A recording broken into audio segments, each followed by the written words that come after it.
Allah tersebut, kita bisa menjadi hamba-hambanya yang bersyukur kepada Allah Subhanahu wa ta'ala, sehingga Allah akan senantiasa menambahkan nikmat yang Allah berikan kepada kita. Amin ya rabbal alamin. Ikhwani wa akhwat fiddin, azzakumullah. Sebuah hadis yang diriwayatkan oleh Abu Hurairah radhiyallahu anhu, beliau mengatakan, sa'ala Musa rabbah an sitti khisalin yadhunnu annaha lahu khalisatan was-sabi'atu lam yakun Musa yuhibbuha. Musa alaihi salam bertanya kepada Allah Subhanahu wa ta'ala tentang 7 perkara, dan 6 perkara yang ditanyakan oleh Nabiullah Musa alaihi salam itu, Nabi Musa menyangka bahwasanya itu adalah sifat-sifat yang khusus bagi Nabi Musa dan tidak bagi orang lain. Akan tetapi yang ketujuh, sifat yang ketujuh, justru Nabiullah Musa alaihi salam tidak menyukai sifat tersebut. Lalu beliau bertanya kepada Allah Subhanahu wa ta'ala, qala ya Rabb, ayyu ibadika atqa? Siapa dari hambamu wahai Allah yang paling bertakwa?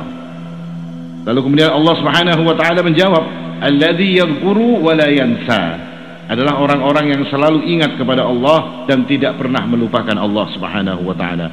Lalu Musa pun bertanya lagi, qala fa ayyu ibadika ahda?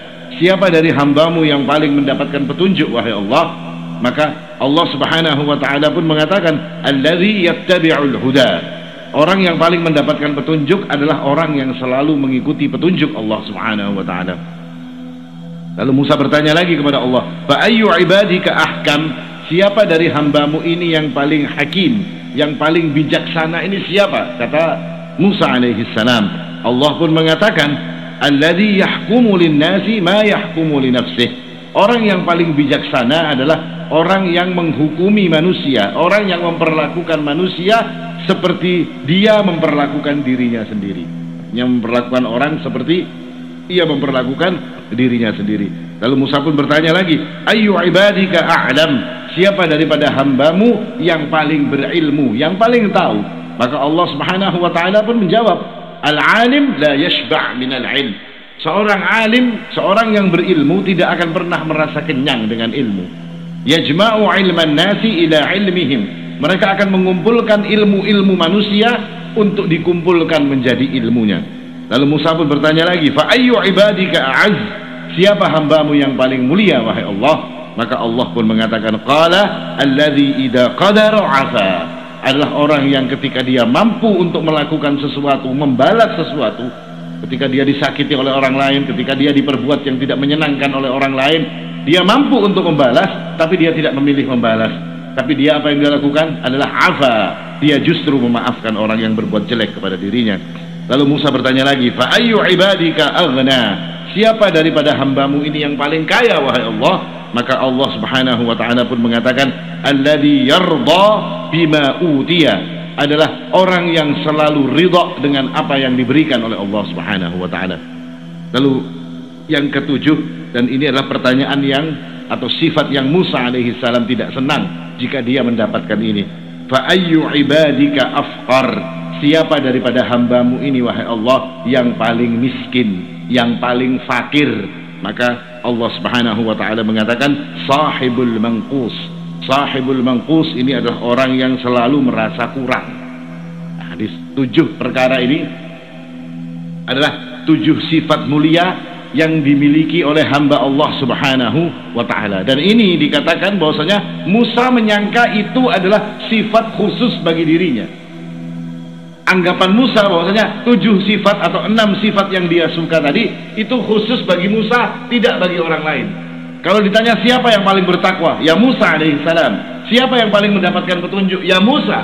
Siapa yang paling bijak, Musa alaihissalam. Siapa yang paling mulia, yang paling alim, dan seterusnya. Musa menganggap semua itu adalah untuk dirinya, tapi tidak untuk yang lain. Dan apa yang dilakukan oleh Musa alaihissalam ini bukan berarti sombong, tidak. Bukan berarti Musa terus merasa yang paling bertakwa, merasa yang paling ini, merasa yang paling ini, terus kita anggap Musa alaihissalam sombong. Tidak. Kenapa Musa sampai menyangka bahwasanya itu semua sifat untuk dirinya? Karena Musa alaihissalam pada saat itu hidup di tengah satu kaum yang bernama Bani Israel. Dan Bani Israel ini adalah kaum yang paling durhaka kepada Allah Subhanahu wa taala. Kaum yang selalu bermaksiat. Kaum yang ketika disuruh oleh Allah Subhanahu wa taala katakan sami'na wa ata'na. Kami dengar dan kami taat. Apa yang dikatakan oleh Bani Israel? Sami'na wa asaina. Kami dengar tapi kami maksiat. Kami tidak mau taat. Satu kaum yang dikatakan oleh Allah Subhanahu wa taala sebagai kaum yang terkutuk. Bahkan Allah mengutuk mereka melalui dua lisan nabinya. Lu'ina Bani Israel ala lisani Dawud wa Isa bin Maryam.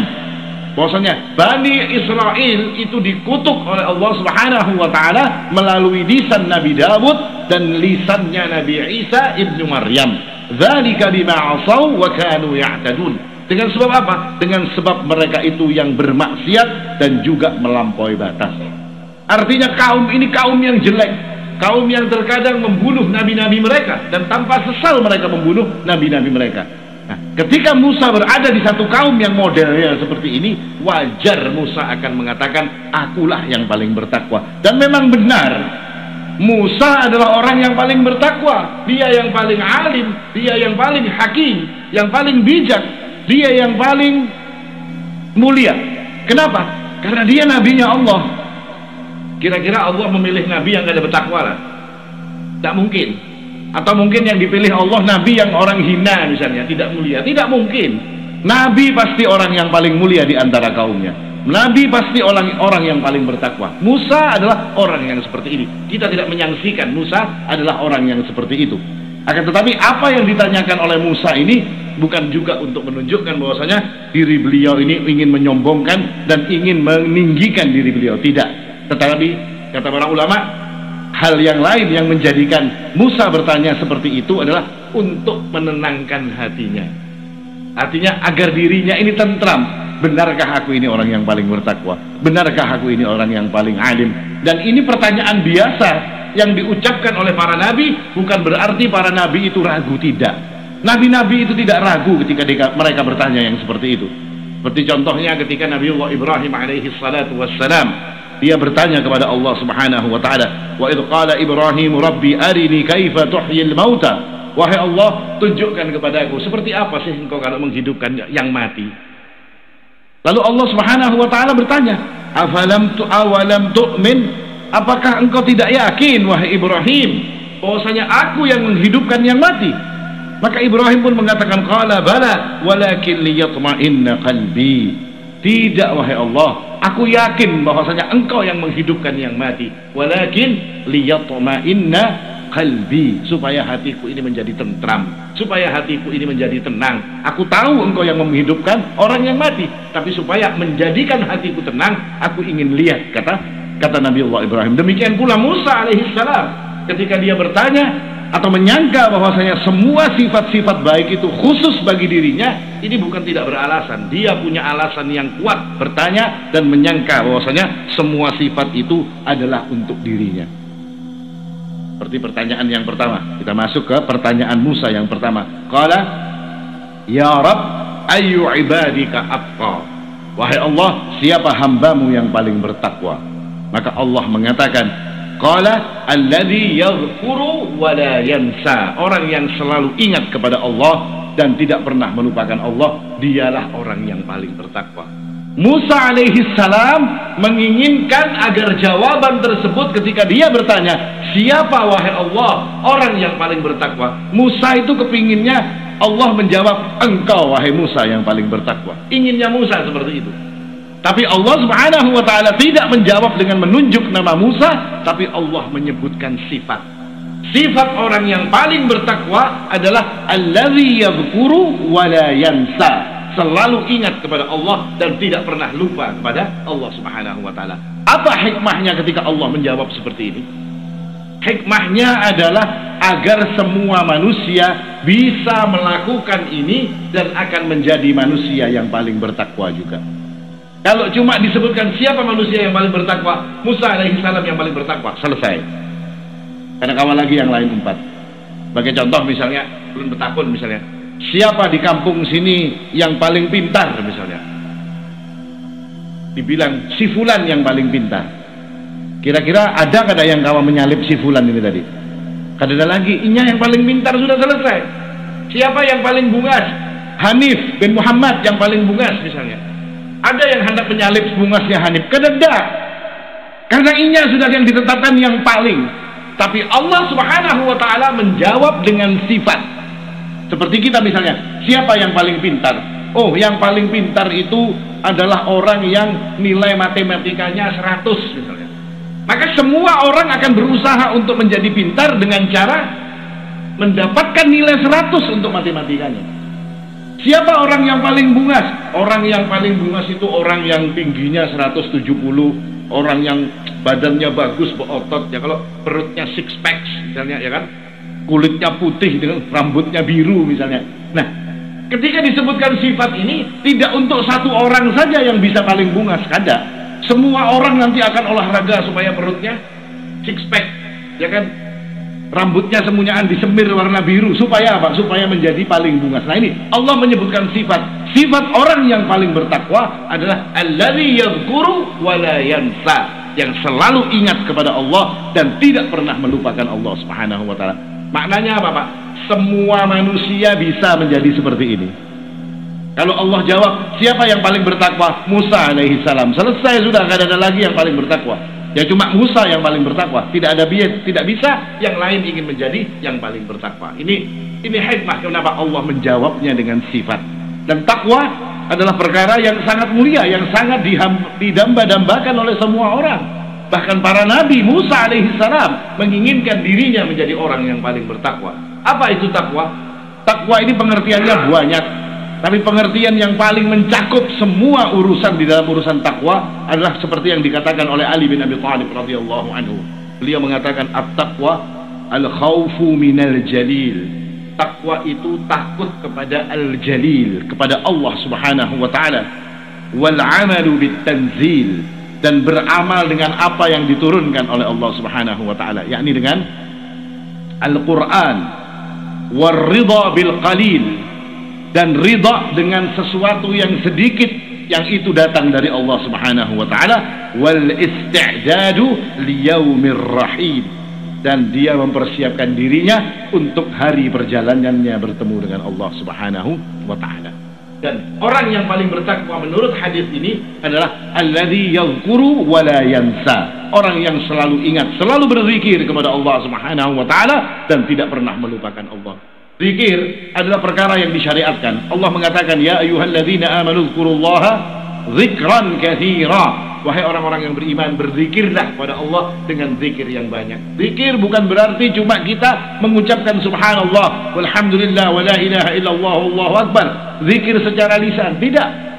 Akan tetapi zikir terkadang juga dengan memperhatikan semua kaun, yakni semua ciptaan Allah, untuk menjadikan diri kita semakin beriman kepada Allah. Yang disebut zikir dan tidak melupakan zikir kepada Allah Subhanahu wa taala adalah dengan selalu taat kepada Allah Subhanahu wa taala, itu juga disebut sebagai zikir. Orang yang menjaga dirinya daripada maksiat karena dia takut kepada Allah Subhanahu wa taala, maka itu pun disebut sebagai sebuah zikir. Nah, ini yang pertama, orang yang selalu ingat kepada Allah, baik dia berzikir melalui lisannya, baik dia berzikir melalui hatinya dengan kekagumannya melihat apa yang diciptakan oleh Allah, ataupun dia menjaga daripada dirinya untuk bermaksiat kepada Allah Subhanahu wa taala. Semua ini disebut sebagai orang-orang yang berzikir, orang-orang yang selalu ingat kepada Allah Subhanahu wa taala. Ini jadi sebab orang menjadi orang yang paling bertakwa, alladzi yadhkuru wa la yansa. Yang kedua adalah Musa bertanya, ayu ibadika ahda, siapa hambamu yang paling mendapatkan petunjuk? Musa menyangka dirinya yang paling mendapatkan petunjuk. Apakah salah Musa menyangka dirinya yang paling mendapatkan petunjuk? Tidak, memang dia paling mendapatkan petunjuk. Tapi Allah tidak ingin menjawab bahwasanya Musa yang paling mendapatkan petunjuk. Tidak, Allah membuka jalan untuk kita agar kita pun bisa menjadi manusia yang mendapatkan petunjuk juga. Maka Allah mengatakan, siapa orang yang mendapatkan petunjuk? Alladzi yattabi'ul huda, orang yang mengikuti petunjuk. Petunjuk siapa yang diikuti? Karena banyak di dunia yang dipetunjuk. Petunjuknya setan juga petunjuk, petunjuknya manusia juga petunjuk. Tidak, tapi yang dimaksud dengan mengikuti petunjuk adalah mengikuti petunjuknya Allah. Karena Allah mengatakan, inna hudallahi huwal huda, Sesungguhnya petunjuk Allah itulah yang disebut sebagai petunjuk yang sebenarnya. Dan orang ketika berada di atas petunjuk Allah Subhanahu wa ta'ala, mengikuti jalannya Allah Subhanahu wa ta'ala, maka orang ini akan mendapatkan, dengan sebab petunjuk yang dia ikuti, dia akan mendapatkan petunjuk yang sempurna. Artinya yang mau ikut petunjuk yang sempurna, petunjuk yang paling benar, ya ikuti petunjuknya Allah, jangan ikuti petunjuk-petunjuk yang lain. Karena Allah mengatakan petunjuk itu ya petunjukku, kata Allah Subhanahu wa ta'ala. Dan orang yang bisa mewujudkan, kita ini selalu mengukur segala sesuatunya dengan petunjuk Allah, yakni dengan Al-Quran. Wal amalu bitanzil, beramal dengan apa yang diturunkan oleh Allah Subhanahu wa ta'ala. Ketika manusia ini semua urusannya diukur dengan Quran, bangun tidur sudah nuruti Quran kayak apa, bekerjanya menuruti Quran, semuanya diukur dengan Quran. Artinya semua urusannya itu timbangannya Al-Quran. Kalau kata Quran boleh, dia kerjakan. Kalau kata Al-Quran tidak boleh, dia tidak akan kerjakan. Orang yang bisa melakukan ini, Allah mengatakan bahwasanya wa may ya'tasim billahi faqad hudiya ila siratin mustaqim. Dia selalu berpegang kepada Allah Subhanahu wa ta'ala, berpegang kepada petunjuk Allah Subhanahu wa ta'ala, maka Allah katakan faqad hudiya ila siratin mustaqim. Dia telah diberikan petunjuk menuju kepada jalan yang lurus. Dan petunjuk kepada jalan yang lurus itu jangan diremehkan, nah. Kita itu minimal 17 kali minta petunjuk kepada jalan yang lurus. Pian kalau sholat kan baca ihdinas siratal mustaqim kan? Itu kan artinya tunjuki kami ke jalan yang lurus. 17 kali kita minta untuk ditunjuki oleh Allah Subhanahu wa ta'ala kepada jalan yang lurus. Dan Allah sekarang tunjukkan bagaimana caranya agar kita mendapatkan petunjuk kepada jalan yang lurus dengan mengikuti semua yang diatur oleh Allah Subhanahu wa ta'ala. Maka manusia akan dianggap menjadi orang-orang yang paling mendapatkan petunjuk. Pertanyaan ketiga yang dilontarkan oleh Musa, fa ayyu ibadika ahkam, siapa daripada hambamu ini yang paling hakim, yang paling bijaksana? Maka Allah mengatakan allazi yahkumu lin-nasi ma yahkumu li nafsihi, orang yang berbuat untuk orang lain sebagaimana dia berbuat untuk dirinya sendiri. Artinya hadis ini mengajarkan kita ini memperlakukan manusia seperti kita memperlakukan diri kita sendiri. Kalau kita itu tidak suka diperlakukan jelek oleh orang lain, maka jangan memperlakukan orang lain dengan jelek. Kita ini tidak suka, Pak, aib kita dibongkar untuk orang lain, maka jangan pernah bongkar aibnya orang. Pian kada suka disambati orang, maka jangan menyambati orang. Nah, orang ketika bisa melakukan yang seperti ini disebut sebagai ahkam, orang yang paling hakim, orang yang paling bijaksana. Kenapa dia tidak menyambati orang? Kenapa? Karena dia tahu bahwasanya dirinya pun penuh dengan aib, dirinya pun penuh dengan kejelekan yang bisa disambati orang lain juga. Dia tidak akan membongkar aib orang lain. Kenapa? Karena dirinya punya aib. Dia menyangka bagaimana kalau saya misalnya aib saya dibongkar. Dia tidak suka dengan itu. Maka dia pun menganggap orang lain juga tidak suka ketika dia memperlakukan seperti ini. Dan ketika ada orang yang selalu memperhatikan yang seperti ini, Rasul Shallallahu Alaihi Wasallam mengatakan orang ini adalah orang mukmin yang sempurna imannya. Makanya Nabi mengatakan, la yu'minu ahadukum hatta yuhibba li akhihi ma yuhibbu li nafsihi. Tidaklah sempurna iman seseorang dari kalian sampai dia menyukai untuk saudaranya apa-apa yang dia suka dirinya. Dia suka diperlakukan dengan baik, maka dia pun perlakukan orang lain dengan baik. Dia suka tidak dibicarakan kejelekan daripada dirinya, maka dia pun tidak mau memperbicarakan kejelekan untuk orang-orang lain. Nah, ini orang mukmin yang imannya sempurna, kata Nabi SAW, adalah orang yang seperti ini. Jadi kalau mau memperlakukan orang lain, berbicara tentang orang lain, apapun yang dia lakukan untuk orang lain, dia ukur dulu dirinya. Seorang hakunlah digawe kayak ini, seorang maulah diperbuat seperti ini. Oh, saya tidak suka kalau diperlakukan seperti ini, maka saya pun tidak akan memperlakukan orang lain dengan apa yang saya tidak suka. Ini mukmin yang sejati. Pertanyaan yang keempat, fa ayyu ibadika a'lam, siapa hambamu yang paling tahu, yang paling berilmu? Maka Allah mengatakan al-alim la yashba' minal ilm. Seorang alim itu tidak pernah merasa kenyang daripada ilmu. Artinya orang yang alim, orang yang berilmu, itu adalah orang yang akan mengambil semua ilmu. Dia tidak pernah kenyang dengan yang namanya ilmu.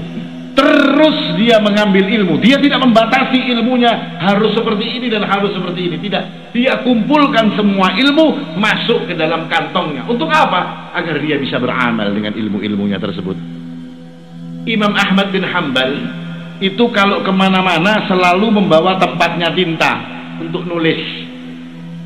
Lalu ditanya oleh orang-orang, "Wahai Imam, kenapa Anda kok selalu bawa tempatnya tinta?" Artinya Imam Ahmad ini tidak mau ketinggalan kalau suatu hari di satu tempat ada satu perkara, ada satu ilmu yang perlu ditulis, beliau masih ribut mencari tinta. Tidak, beliau sudah menyiapkan tintanya. Ketika ditanya, "Kenapa Anda selalu membawa tinta wahai Imam Ahmad?" Maka beliau pun mengatakan, "Ma'al mahbarah ilal maqbarah." Bersama tempatnya tinta ini menuju kepada kuburan. Maksudnya apa? Tempat tinta ini untuk mencatat ilmu. Ilmu itu dicatat sampai nanti datang ke kuburan, sampai mati, kata Imam Ahmad. Saya akan terus mencatat ilmu-ilmu tersebut. Nah ini perbuatan yang dilakukan oleh orang-orang yang memang orang-orang ini adalah orang-orang alim yang tidak pernah merasa kenyang dengan yang namanya ilmu. Kumpulkan semua ilmu, dia pelajari semua ilmu. Untuk apa? Untuk menjadikan dirinya mudah di dalam beramal saleh, untuk mendapatkan keridhaan Allah Subhanahu wa taala. Bahkan kata para ulama, seorang itu tidak akan dikatakan menjadi orang alim kecuali dia bisa mengumpulkan ilmu-ilmu dari guru-gurunya, ilmu-ilmu dari teman-temannya, bahkan ilmu dari muridnya dia kumpulkan. Maksudnya apa ini, Pak? Artinya semua ilmu itu dia ambil. Selama ilmu itu berdasarkan Al-Quran, selama ilmu itu berdasarkan As-Sunnah, berdasarkan penjelasan para sahabat Nabi SAW, maka dia ilmu yang baik. Tidak boleh yang namanya ilmu itu dibatasi dengan kelompok. Tidak boleh. Oh, kalau ilmunya kelompok saya, ilmu yang benar. Kalau ilmu kelompok lain, ilmu yang tidak benar. Ini batil yang mengatakan seperti ini. Kenapa batil? Karena Allah yang mengatakan dalam hadis ini tadi. Jawaban Allah adalah alladzi al-alim la yashba' minal ilm, yajma'u ilman nasi ila ilmihim. Dia kumpulkan ilmu manusia untuk menjadi ilmunya. Maksudnya ilmu-ilmu yang baik, ilmu yang berdasarkan Al-Quran, yang berdasarkan As-Sunnah. Maka membatasi hanya kelompok ini, hanya kelompok ini, hanya kelompok itu, maka ini bukanlah sifat seorang alim. Dan antum bisa membuktikan orang yang tidak terbuka di dalam wawasan keilmuannya. Oh, saya hanya berilmu kepada ini saja, saya hanya mencari ilmu untuk kelompok saya saja. Antum bisa lihat kualitas orang-orang yang seperti ini sangat rendah. Ibarat barang itu barang pasaran. Tapi orang yang berani membuka pikirannya, orang yang berani mengambil ilmu dari siapa saja selama ilmu itu memang ilmu yang benar, sesuai dengan Al-Quran, sesuai dengan As-Sunnah, antum bisa lihat bedanya orang seperti ini dengan orang yang seperti ini. Bedanya akan jauh sekali. Orang yang mengambil ilmu dari berbagai macam sumber akan menjadikan dirinya ini punya wawasan yang luas. Sedangkan orang yang cuma terpaut kepada kelompoknya saja, orang seperti ini gampang bingung. Ada sesuatu yang beda sedikit dengan kelompoknya, dia akan bingung. Langsung dia katakan, oh yang beda dengan kelompok saya itu salah. Padahal tidak. Hamad bin Zaid mengatakan, innaka la ta'lam khata'a mu'allimik hatta tujalis ghairah. Engkau tidak akan tahu bodohnya gurumu, engkau tidak akan tahu salahnya gurumu di mana. Sampai kapan? Sampai kamu berani duduk di tempat majelis yang lain, sampai kamu duduk di tempat kajian ilmu yang lain, maka kamu akan bisa tahu di mana kelirunya gurumu, di mana bodohnya orang-orang yang mengajari dirimu. Ini kata seorang salaf yang bernama Hamad bin Zaid. Intinya, semua ilmu yang berdasarkan Al-Quran, berdasarkan As-Sunnah, maka itu adalah ilmu yang datang dari Allah Subhanahu wa ta'ala dan Rasulnya. Apakah akan dibiarkan? Jangan. Ambil, masukkan ke dalam kantong ilmu kita sebagai bekal bagi diri-diri kita. Lalu pertanyaan yang kelima yang ditanyakan oleh Musa, fa ayyu ibadika a'az? Siapa hambamu yang paling mulia wahai Allah? Musa menyangka dirinya yang paling mulia, dan memang benar Musa yang paling mulia. Beliau Nabi Allah, pasti beliau mulia. Tapi Allah tidak menjawab Musa yang paling mulia, tidak. Agar apa? Agar diri kita pun juga bisa menjadi orang yang sangat mulia, Pak. Bukan cuma Nabi Musa yang paling mulia, tapi kita pun diberi kesempatan oleh Allah untuk menjadi orang yang paling mulia. Apa jawaban Allah? Idza qadara afa. Orang yang mampu untuk membalas orang lain, tapi dia lebih pilih jalan untuk memaafkan. Artinya apa? Ketika kita ini berada pada posisi yang tinggi, misalnya pian jadi bos, pian punya anak buah. Ketika anak buah pian itu salah, bisa tidak pian ini memamainya? Bisa, Pak? Pian bisa anak buah pian salah. Kira-kira pian memamainya gampang nggak? Gampang aja. Orang-orang yang ada di bawah kita, mudah bagi kita untuk memamai orang-orang seperti ini. Atau orang-orang yang berada di bawah kita lalu dia berbuat sesuatu yang jelek pada kita, mudah bagi kita untuk membalas orang-orang ini tadi. Tapi orang ini tidak memilih untuk membalas meskipun dia mampu. Ini ulun kalau berkelahi lawan orang ini, kira-kira ini 3 kali pukulan KO orang ini ulun hajar misalnya. Ya Allah. Tapi jar ulun kada dah maafakan dia. Lebih memilih untuk memaafkan orang lain.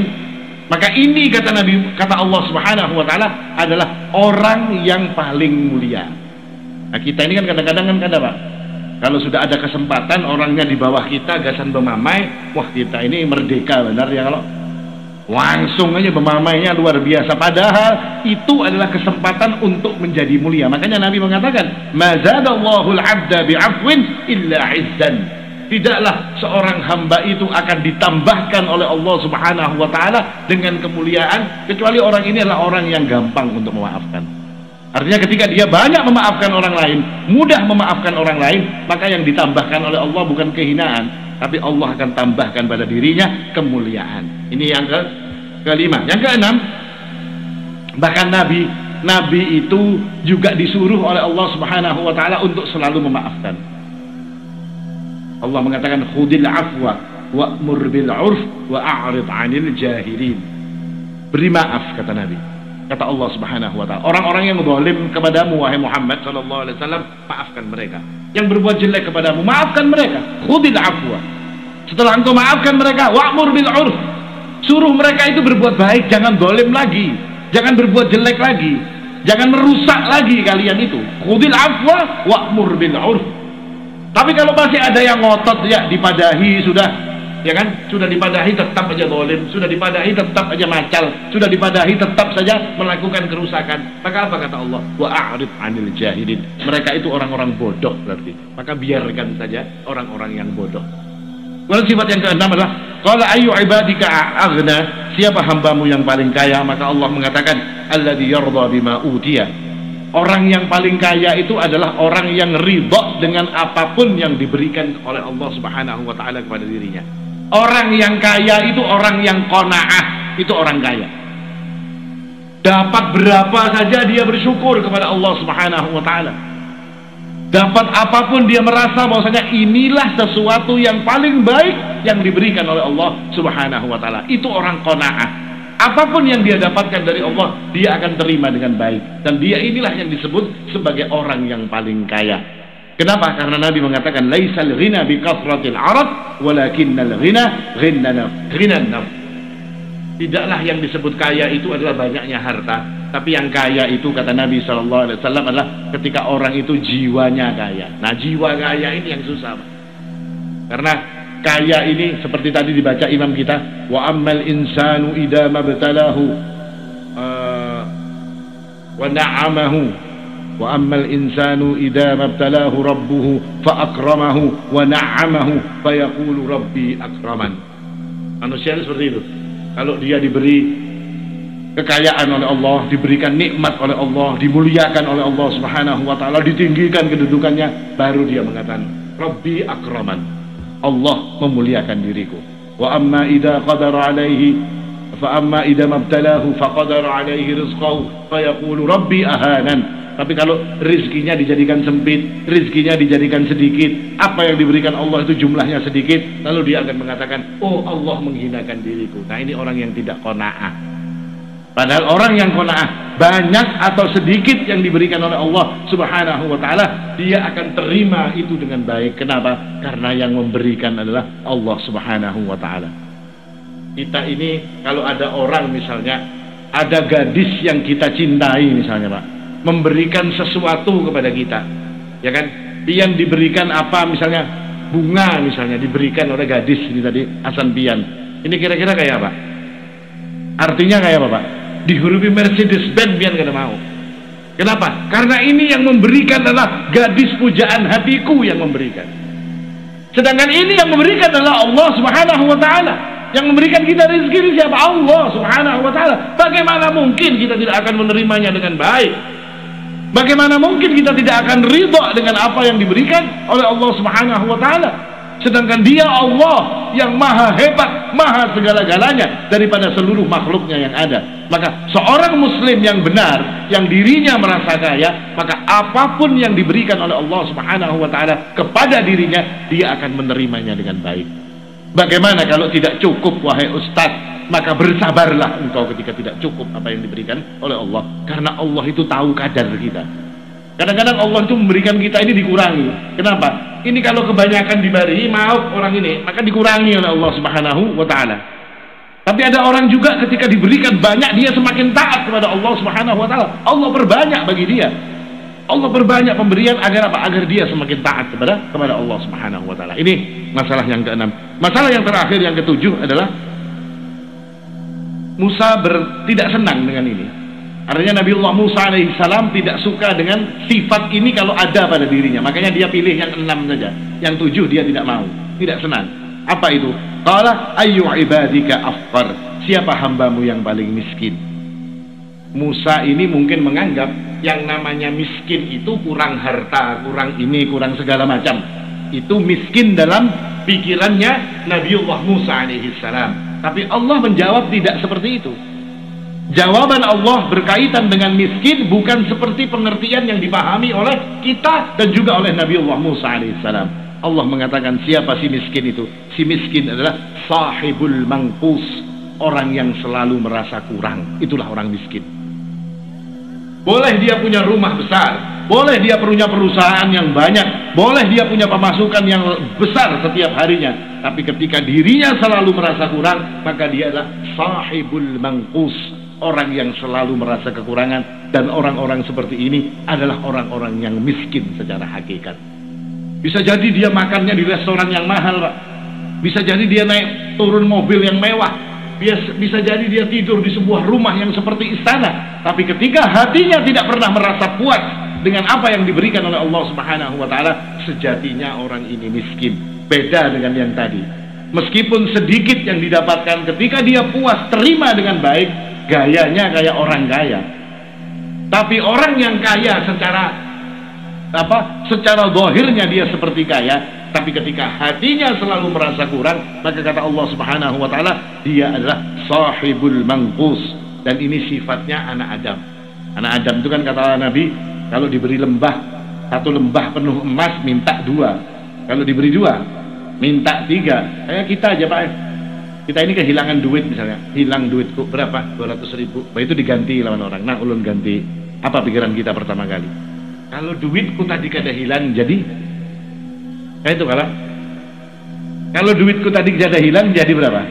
Jadi 400. Padahal kalau dia pinter, dia harus mikir, kalau duitku kada hilang, kada mungkin orang tadi mengganti. Tapi kita selalu seperti itu.